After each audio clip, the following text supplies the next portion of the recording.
Okay, so in this lecture we will be talking about different sorts of bonds, but सबसे पहले हम लोगों को सबसे बेसिक बॉन्ड से हम लोग शुरू करेंगे and that is the electrovalent bond. ठीक है, तो हम लोग इसी से शुरुआत करते हैं. And like electrovalent bonds are like one of the strongest bonds and इसको हम लोग आयनिक बॉन्ड भी बोलते हैं. तो अगर हम लोग आगे देखें तो इलेक्ट्रोवेलेंट बॉन्ड्स जो होते हैं ये यूजुअली केटायन और एनायन के बीच में फॉर्म होते हैं एंड लाइक इन्हीं को बेसिकली हम लोग आयनिक बॉन्ड्स भी कहते हैं, जैसे कि मैंने पहले भी बोला था. Then there is a term called electrovalency. तो electrovalency is basically the charge on the cation and anion. अब आप लोग सोच रहे होंगे कि हम लोगों को ये भी पता है कि जो केटायन होता है उसके ऊपर पॉजिटिव चार्ज होता है एंड जो एनायन होता है उसके ऊपर नेगेटिव चार्ज होता है. तो जैसे कि हम लोगों ने एक एग्जाम्पल लिया है NaCl का, which is like the most basic example. Another cool fact about ये electrovalent bonds is the usually form salts. ठीक है, जैसे कि हमें पता है NaCl भी एक नमक ही है. तो NaCl जो है अगर हम लोग इसको डिसोसिएट करते हैं, तोड़ते हैं, तो ये बनाता है Na+ और Cl-. तो इसके ऊपर पॉजिटिव चार्ज है, इसके ऊपर नेगेटिव चार्ज है. तो how will we determine its electrovalency. तो electrovalency positive and negative charge को नहीं डिफाइन करती है, वो बस उसके मैग्नीट्यूड नंबर को डिफाइन करती है. तो जैसे कि इस पर +1 और -1 चार्ज है, तो इसका मतलब है कि इसके पास 1, इसकी इलेक्ट्रोवेलेंसी 1 है. ठीक है, एक और एग्जांपल लेते हैं MgCl2. MgCl2 जो है इसको अगर हम तोड़ेंगे तो ये Mg+2 + Cl-1 और 2 भी टूटेगी. तो अगर इसमें हम लोग देखें तो ये हो जाएगा हमारे कटायन और ये हो जाएगा अनायन, और इस पे जो चार्ज हो जाएगा वो हो जाएगा +2 और इस पे चार्ज था -1, बट इंटू 2 कर देते हैं इसमें, तो इसका जो इलेक्ट्रोवेलेंसी होगा वो 2 हो जाएगा. ठीक है, तो ये हो गया इलेक्ट्रोवेलेंसी. ठीक है, फिर conditions, there are certain conditions जो आपको दिखनी रहती हैं.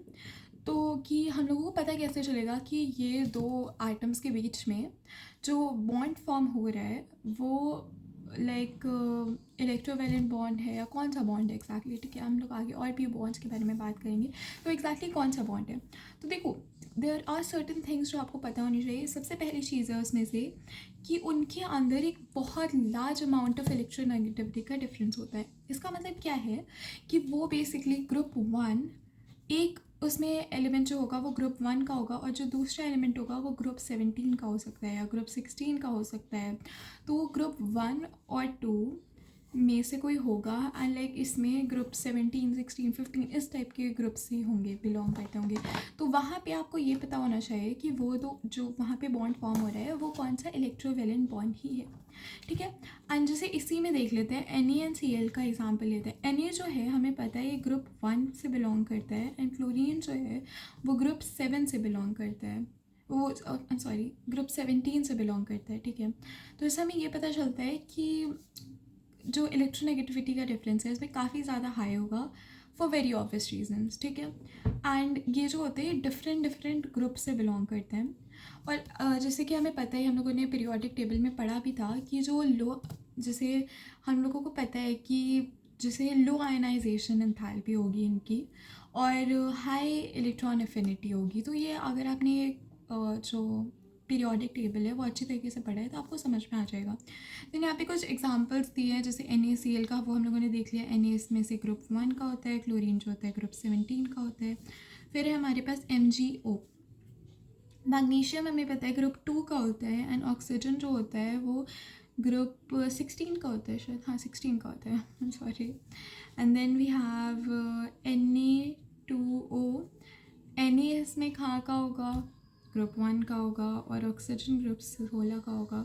तो this is how we tell if a bond which is formed is electrovalent और नॉट. ठीक है, फिर एक दो टर्म्स आते हैं, उसमें से जो सबसे पहला टर्म है वो है लैटिस एंथैल्पी. ठीक है, तो lattice enthalpy is basically the amount of energy released when 1 mole of cation और and 1 mole of anion come together to form an ionic solid. ठीक है, इसको समझाने के लिए I bring out my loved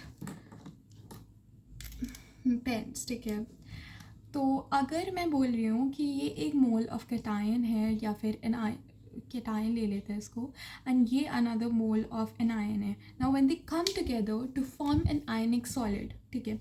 obviously हम लोगों ने अभी ये बात की थी कि जो कैटायन होता है वो उसके पास पॉजिटिव चार्ज होता है, जो एनायन होता है उसके पास नेगेटिव चार्ज होता है. एंड जैसे कि हमें ये भी पता है कि ऑब्वियसली लाइक जो नेगेटिव एंड पॉजिटिव चार्ज है वो अट्रैक्ट ही करते हैं हमेशा, इन एवरी सिंगल केस. चाहे वो आप ज़िंदगी में देख लीजिए, चाहे वो मतलब फिज़िक्स में देख लीजिए, केमिस्ट्री, मैथ्स, हर चीज़ में, ठीक है.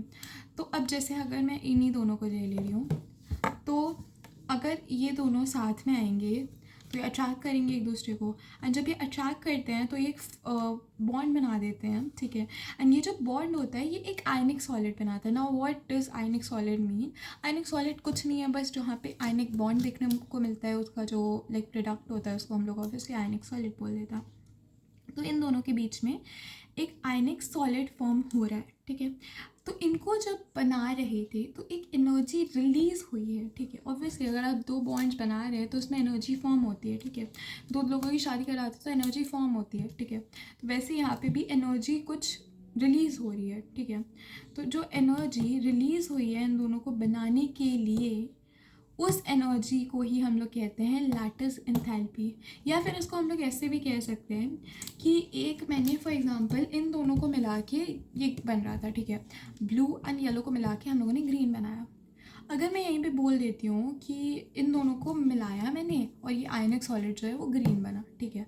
बट वहीं पे अगर मैं बोल रही हूँ कि अगर मैंने ग्रीन को तोड़ दिया, ग्रीन को तोड़ने पे जो एनर्जी हमें रिक्वायर्ड रहेगी, ठीक है, टू ब्रेक ग्रीन, अगर इनका रिश्ता तोड़ने के लिए एनर्जी जो रिक्वायर्ड होगी, वो वाली एनर्जी को हम लोग क्या कह देते हैं, उस वाली एनर्जी को भी हम लोग लैटिस एंथैल्पी कह देते हैं.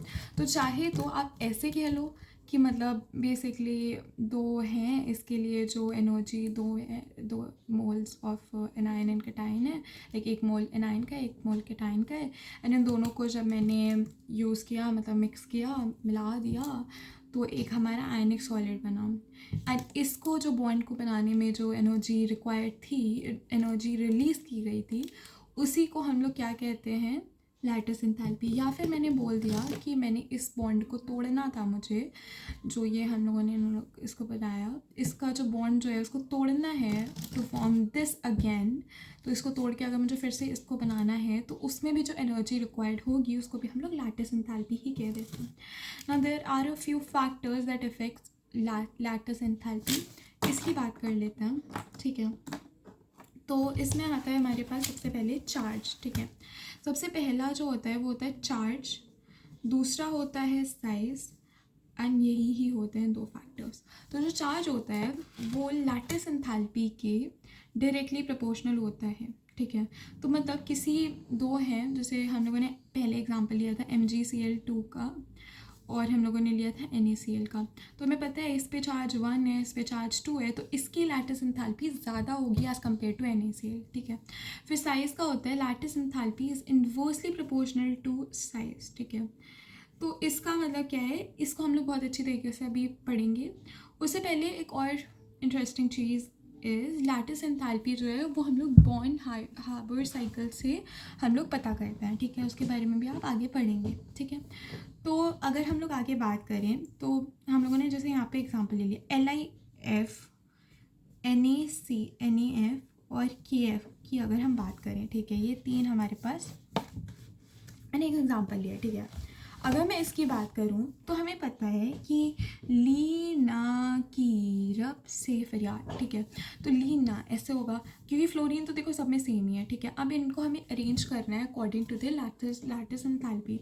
एंड हमें पता है कि डाउन द ग्रुप जाते हैं तो साइज़ बढ़ता है, मतलब के का सबसे मैक्सिमम साइज़ होगा और लिथियम का सबसे लोएस्ट साइज़ होगा. But since this is inversely proportional to the, अब जैसे इसको मैं ऐसे, मेरे को जो सबसे आसान तरीका लगता है टू अरेंज इस टाइप के क्वेश्चंस, मैं क्योंकि बहुत कंफ्यूज होती हूँ, इज़ बाय डूइंग दिस, ठीक है. तो देखो हमें पता है कि पहले तो आप ये देख लो कि सबसे पहले इनका साइज़ का वो क्या है, ठीक है. ठीक है, तो हमें पता है के का सबसे ज़्यादा साइज़ है, सोडियम का उसके बाद ऐसे, ठीक है, अरेंज कर दिया इसके साइज़ के अकॉर्डिंग.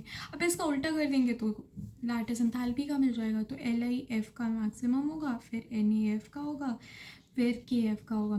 ये तो यहाँ पे एक आपको रिलेशन देखने को मिला, आगे फ्यूचर में बहुत सारे रिलेशन देखने को मिलते हैं. एंड दैट इज़ वाई मैंने इसको एक ईजियर वे में बताया है कि हाउ आई डू दिस, ठीक है। Now moving ahead to another term that is polarisation. Now ये भी एक बहुत इंटरेस्टिंग और अच्छा टर्म आता है जो इलेक्ट्रोवेलेंट बॉन्ड से ही रिलेटेड होता है। तो this is basically the distortion of electron cloud and anion by cation, ठीक है। अब ये क्या सेंस ही नहीं बना रहा है, तो इसको हम लोग बेसिकली थोड़ा सा जानते हैं। And why is polarisation important, what does it do, अब हम हर चीज़ के बारे में बात करेंगे।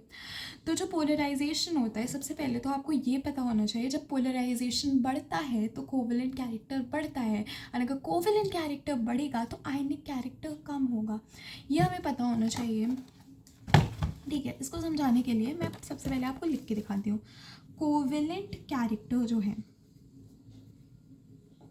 वो इनडायरेक्टली प्रोपोर्शनल होता है किससे, आयनिक कैरेक्टर से।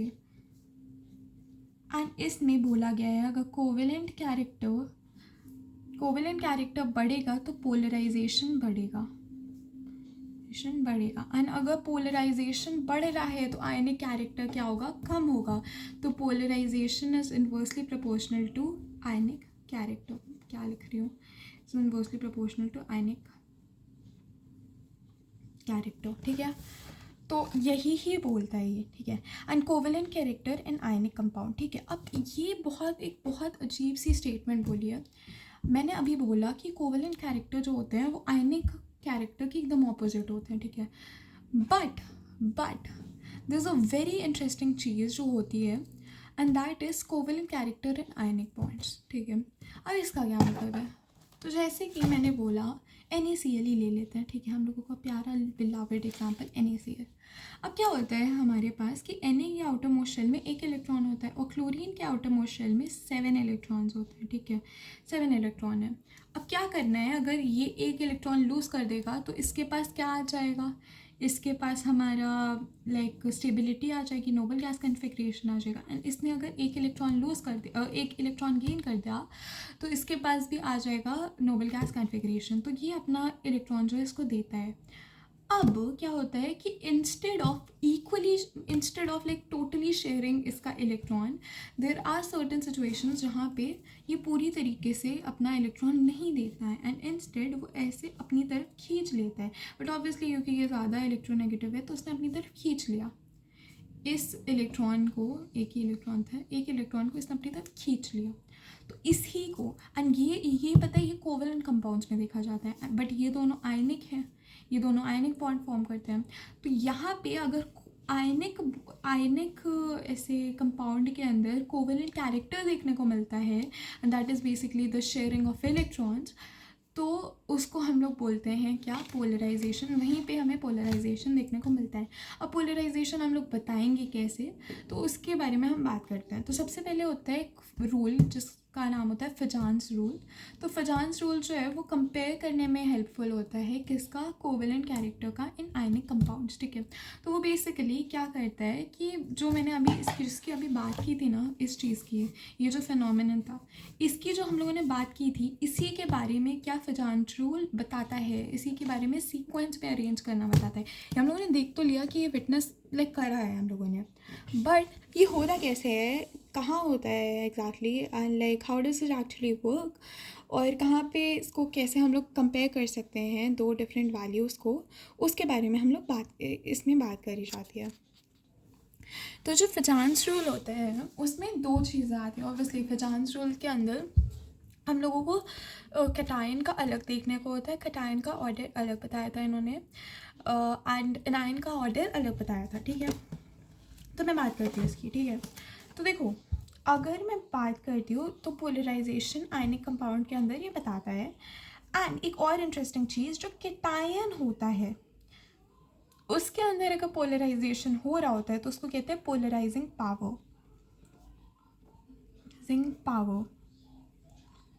एंड अगर एनायन के अंदर हो रहा होता है उसको कहते हैं पोलराइजेबिलिटी।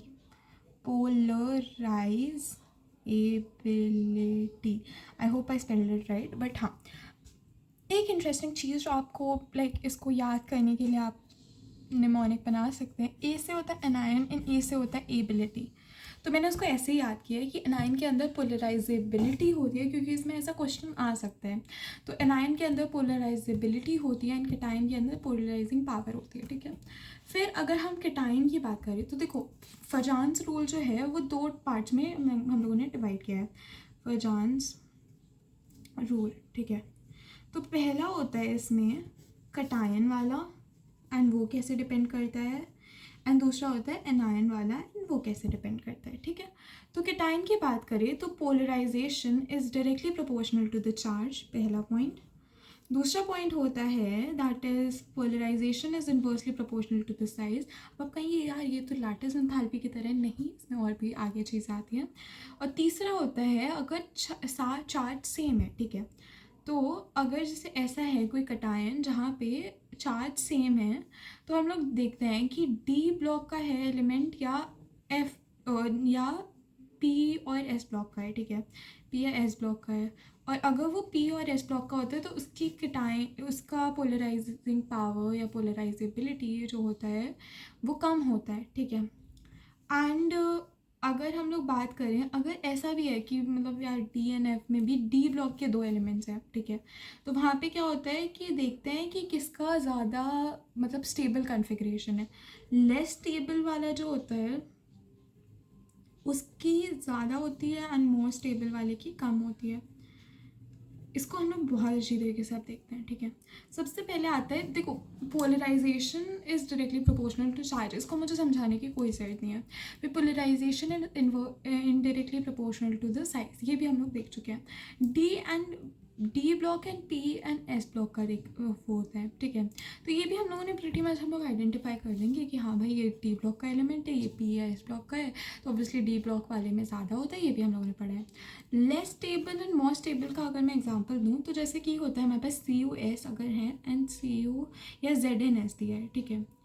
जेड एन एस दिया है तो कॉपर एंड जिंक जो है वो दोनों डी ब्लॉक के हमें पता ही है, ठीक है। पर जो कॉपर होता है, जो हमारे पास कॉपर है, इसका जो होता है इसका आउटरमोस्ट शेल में D9 होता है और यहाँ पे D10 होता है, ठीक है। ये इसका फुली फिल्ड होता है, तो ये लेस स्टेबल है एंड ये ज़्यादा स्टेबल है, ये लेस स्टेबल है। तो इसकी जो वो होगी कोवेलेंसी वो ज़्यादा होगी एंड लाइक इसमें बेसिकली पोलराइजेशन ज़्यादा देखने को मिलेगी।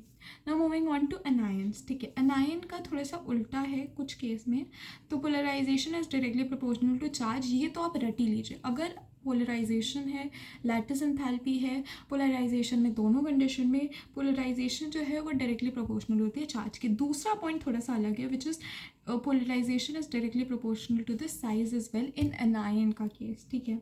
तो जैसे कि मेरे पास एग्जांपल है LiCl, LiBr और LiI, ठीक है। तो हमें पता है कि क्लोरीन का सबसे बड़ा साइज़ होता है, फिर ब्रोमीन का, फिर आयोडीन का सबसे छोटा साइज़ होता है। एक सेकेंड क्या बोला मैंने, आयोडीन का सबसे बड़ा साइज़ होता है क्योंकि वो डाउन द ग्रुप होता है, ठीक है। और क्लोरीन का सबसे छोटा साइज़ होता है, तो इस वजह से कोवेलेंट कैरेक्टर इनमें हायर होता है, ठीक है। फिर अगर किसी ने पूछ लिया कि इसमें कोवेलेंट कैरेक्टर, तो हम लोगों ने बता दिया क्योंकि साइज़ बड़ा है तो इसका कोवेलेंट कैरेक्टर ज़्यादा होगा क्योंकि पोलराइजेशन पावर ज़्यादा है। पर अगर पोलराइजेबिलिटी ज़्यादा है इसमें क्योंकि, ठीक है। बट अगर किसी ने पूछ लिया कि इसमें आयनिक कैरेक्टर बताओ, आयनिक कैरेक्टर के बेसिस पे अरेंज करो, ठीक है। तो हम लोग इसका उल्टा ऑर्डर लिख देंगे कि LiCl में मैक्सिमम आयनाइजेशन होगी, फिर LiBr में होगी, फिर LiI में होगी, ठीक है। फिर इसमें जैसे चार्ज वाले एग्जांपल ले लेते हैं कि जैसे कहीं पे लिखा है PCl3 और PCl5, ठीक है। ये 2 कहीं पे लिखे हुए हैं। अब हमें पता है कि इसमें फॉस्फोरस पे +3 चार्ज आ रहा होगा एंड इस वाले कंपाउंड में फॉस्फोरस पे +5 चार्ज आ रहा होगा, तो ऑब्वियसली इसका ज़्यादा है, ठीक है। तो this is it, this was are electrovalent bond के बारे में चीज़ें। There are certain more points जिसके बारे में हम लोग अब बात करने वाले हैं, ठीक है। तो ये हम लोगों ने Fajans rule, polarisation, lattice enthalpy और इलेक्ट्रोवैलेंट बॉन्ड के बारे में थोड़े बेसिक्स देख लिए हैं, ठीक है। अब आगे बढ़ते हैं। अब आगे बढ़ते हैं। तो देखो कुछ इम्पॉर्टेंट पॉइंट्स जो आते हैं इसमें वो होता है जैसे कि कुछ मतलब ऐसे ही याद ही करना है एंड NCERT में गिवन है। तो ये पॉइंट्स NCERT में ही क्योंकि गिवन है तो मैंने उसको अलग से लिख दिया है एंड ये बेसिकली कुछ कोवेलेंट एंड आयनिक बॉन्ड्स के बारे में बात हो रही है। तो जैसे कि हमारे पास AlCl3 है, AlF3 है, BiF3 है, SnF4 है और PbF4 है। तो इन चारों के अंदर आयनिक बॉन्ड्स देखे जाते हैं एंड इसके अंदर कोवेलेंट बॉन्ड देखा जाता है। तो इसको याद ही करना है, दस लिटरली नथिंग जो आपको इसमें समझने की ज़रूरत है। इसको मैंने याद करने के लिए एक नमोनिक बनाया है, that is alligator always bite small praise. ठीक है, तो इसको आप याद कर सकते हैं, अगर ऐसे याद कर सकते हैं तो, बट बाकी तो आपको देखना ही है। ठीक है, देन आता है हमारे पास एक next term that is thermal stability. ठीक है, थर्मल स्टेबिलिटी की बात करते हैं। ठीक है, तो बेसिकली एनायन एक एटम है। एनायन के एक एटम, अगर देखो इसमें क्या करना होता है हमें, ठीक है, थर्मल स्टेबिलिटी पता करने के हमारे पास दो तरीके होते हैं कि किसी के अंदर हमें सीक्वेंस पता करना है थर्मल स्टेबिलिटी का, तो हम लोग कैसे देखते हैं। ठीक है, थर्मल स्टेबिलिटी जो होता है वो हम लोग दो तरीके से देख सकते हैं। पहले तो आपको देखना है कि एनायन जो है वो उसमें एक एटम है कि एक से ज़्यादा एटम है। एटम जो है मोर देन, कैसे बताओ, एक से ज़्यादा, एक्स जो है वो एक से ज़्यादा है, एटम जो है वो एक से ज़्यादा है। ठीक है, पहले तो आपको ये देखना है कि एक एटम है या एक से ज़्यादा एटम है। ठीक है, तो अगर एक ही एटम है तो आपका जो स्टेबिलिटी हो जाती है, स्टेबिलिटी हो जाता है वो डायरेक्टली प्रोपोर्शनल होता है लैटिस एंथैल्पी के। ठीक है, तो स्टेबिलिटी, थर्मल स्टेबिलिटी जो है वो लैटिस एंथैल्पी के डायरेक्टली प्रोपोर्शनल हो जाते हैं। हम लोगों ने लैटिस एंथैल्पी के दो पॉइंट्स ऑलरेडी देखे हुए हैं।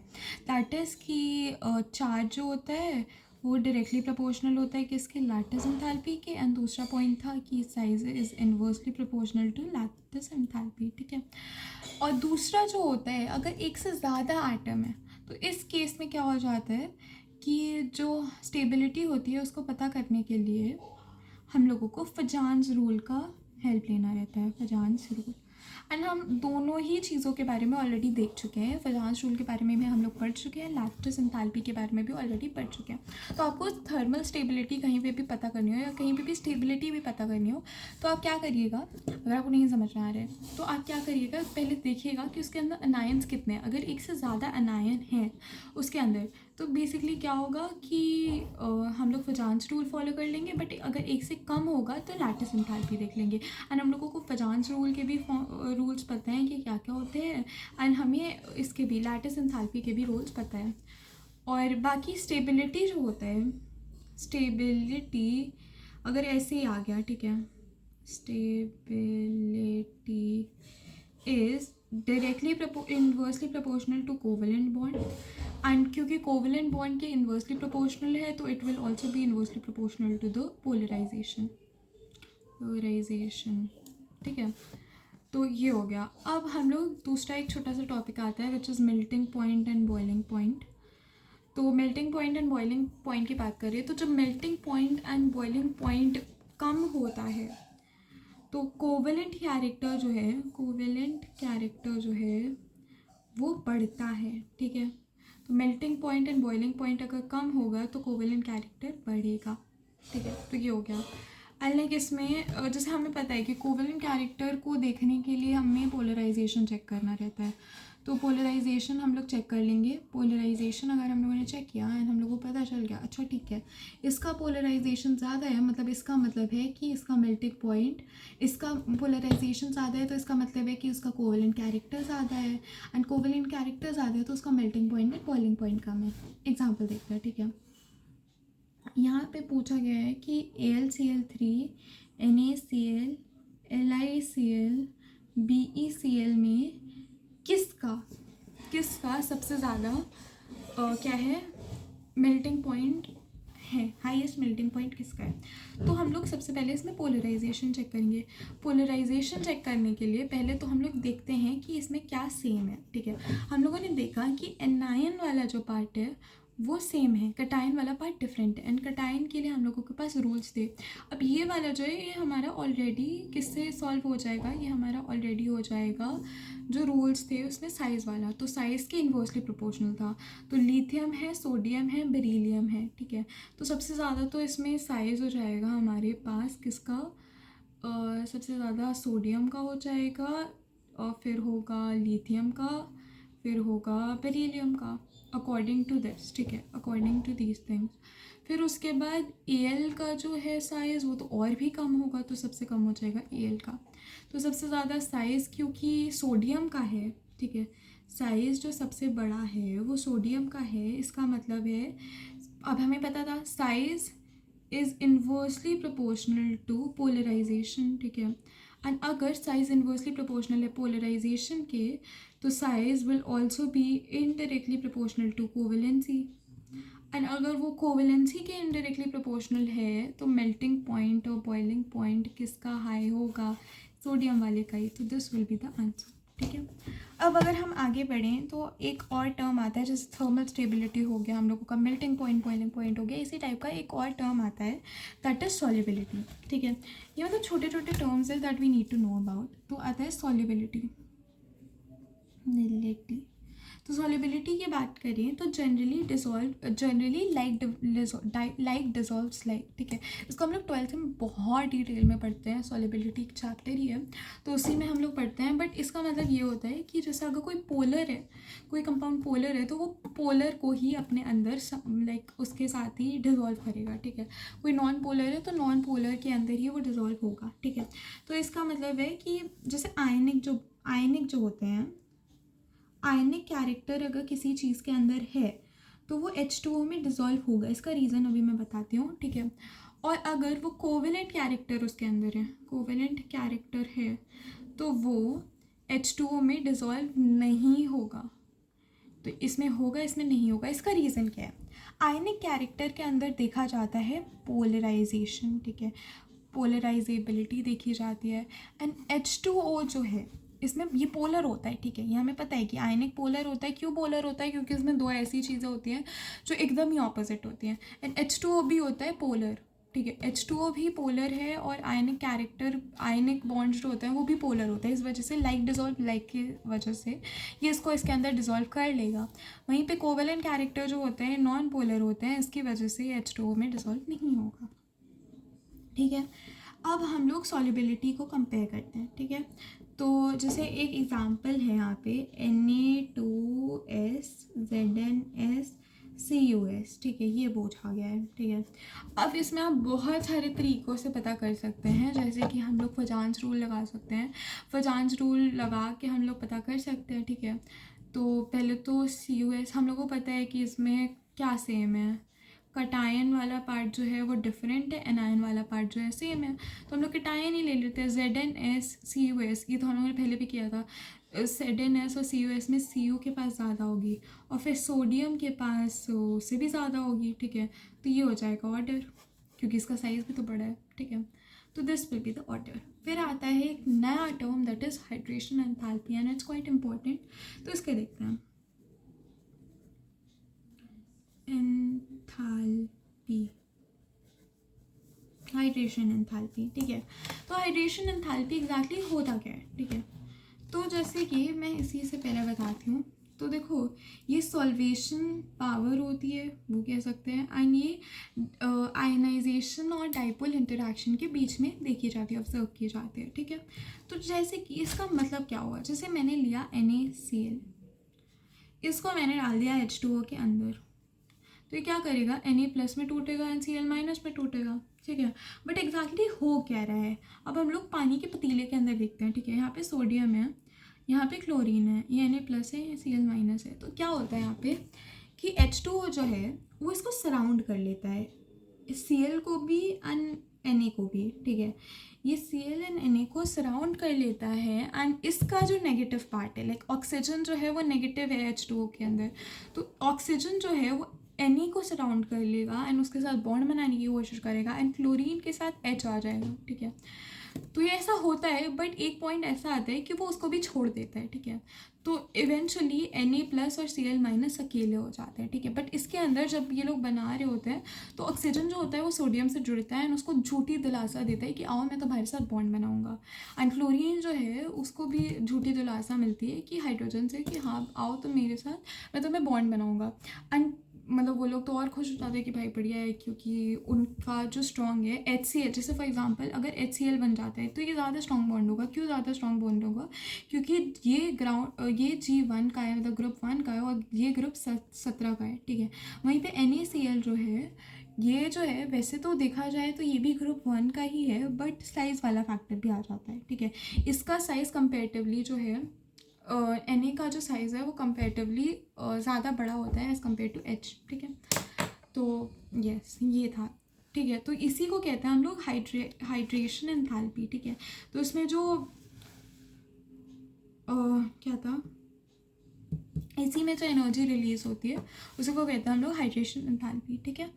अब एक इंटरेस्टिंग चीज़ के बारे में बात करते हैं एंड दैट इज़ द तो क्या होता है कि बेसिकली हाइड्रेशन के बाद क्या होता है कि चार्ज जो है वो न्यूट्रलाइज कर देता है पानी को, पहली चीज़। फिर एक और चीज़ होती है that is the attraction between water के मॉलिक्यूल्स, वो कम हो जाते हैं। इस वजह से ये यहाँ पे एग्जैक्टली बॉन्ड बन नहीं रहा होता है HCl वाला, ठीक है। फिर ये जो है हाइड्रेशन की वजह से आयंस में टूटते हैं, तो वो उसकी बात होती है। एंड ये स्टेबिलिटी देता है आयंस को, क्योंकि देखा जाए तो Na+ बन गया, ठीक है। Na को क्या चाहिए था, सोडियम के पास एक इलेक्ट्रॉन था, उसने ये भी लूज़ कर दिया तो उसको स्टेबिलिटी मिल गई। एंड क्लोरीन के पास एक कम इलेक्ट्रॉन था, ठीक है, तो इसको एक चाहिए था, ठीक है। तो इसको वो एक इलेक्ट्रॉन मिल गया तो इसको भी स्टेबिलिटी मिल गई। बस इसमें चार्ज आया which is not very a good thing, but stability मिली है इसको दोनों को, ठीक है। तो इस वजह से क्या होता है, हाइड्रेशन इसीलिए इंपॉर्टेंट होता है। फैक्टर्स जो इफेक्ट करते हैं हाइड्रेशन एंथैल्पी को, उसकी बात करते हैं, ठीक है। तो सबसे पहले होता है hydration enthalpy is directly proportional to charge, inversely proportional to size, और directly proportional to charge density.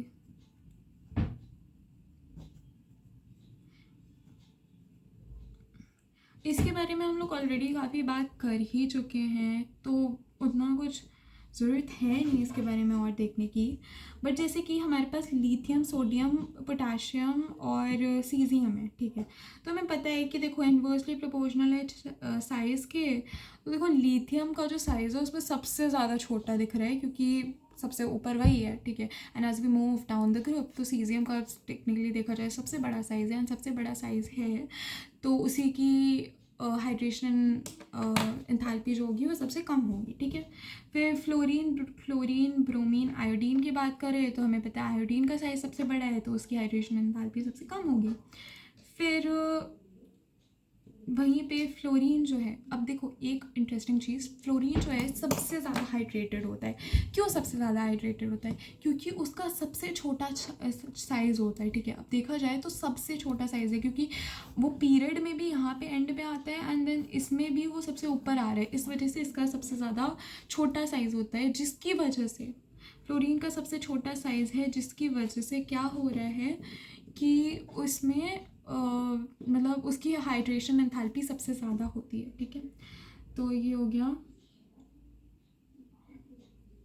फिर this is it, this is pretty much it in this specific topic that was क्या कहते हैं ये इलेक्ट्रोवैलेंट बॉन्ड।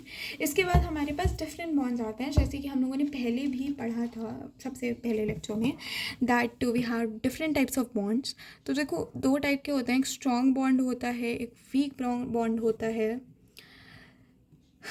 वीक बॉन्ड होता है, strong bond के अंदर हम लोगों को पता है कि इंट्रा मॉलिक्यूलर अट्रैक्शन होते हैं, एंड वीक बॉन्ड के अंदर इंटर मॉलिक्यूलर अट्रैक्शन होते हैं। स्ट्रॉन्ग बॉन्ड के अंदर हमारे पास आयनिक बॉन्ड आता है, कोवलेंट बॉन्ड आता है, कोऑर्डिनेट बॉन्ड आता है, एंड वीक बॉन्ड के अंदर वंडरवॉल फोर्सेस आते हैं, एंड हाइड्रोजन बॉन्ड आता है, ठीक है। तो अब नेक्स्ट वीडियो में हम लोग हाइड्रोजन बॉन्ड के बारे में ही बात करने वाले हैं, फिर हम लोग वैन डर वाल्स फोर्सेस के बारे में बात करेंगे। Yes, let's go, bye.